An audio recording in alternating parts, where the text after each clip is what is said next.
Good morning guys! Maaga ako nagising dyan kasi Monday nga. May pasok yung anak ko tsaka pupunta ako City Hall kasi may vlog kami ngayon. So, kailangan ko magbilis-bilis kasi napaka-traffic pa naman ngayon. So, yan guys, set up ko lang kayo para makita nyo na nagbablog talaga ako, char. So, yan nga guys.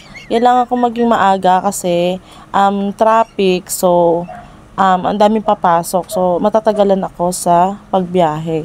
So, ayan nga guys. So, yan nga guys, fast forward na tayo. So, bawal kayo sumama. Yan, nakabihis na ako guys.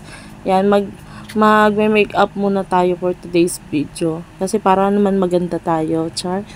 Yan nga guys, yan. Ako'y struggle talaga ako sa pagsusuklay guys kasi makapal yung buhok ko. So, matagal talaga ako magsuklay kaya pinas forward ko na kayo. So, ngayon, ay paalis na ako guys. Nagmamadali talaga kaya kailangan bilis-bilisan ng kilo. So, yun, outfit check. Yan, o, diba, guys, dito na ako sa aming City Hall sa Santa Rosa, Laguna. So, yun, guys, di pa naman nag-i-start. Medyo napaga nga ako. So, mas maganda na yung maaga kaysa sa malipa, diba? So, yan. Picture muna. So, nakakatawa itong mga kasamahan ko. Tingnan mo lang.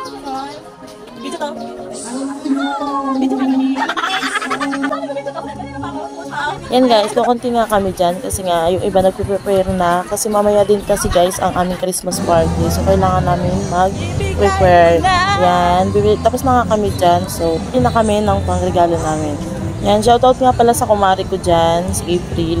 So tinatawanan niya nga ako dyan kasi mutik na ako mabulsot doon sa kanal. Buti na lang nakita niya. Kakatawa talaga itong babaeng to. Sabi niya, di na daw niya ako tutulungan. So, pagtatawanan niya lang daw ako. Diba? Ang bait niya.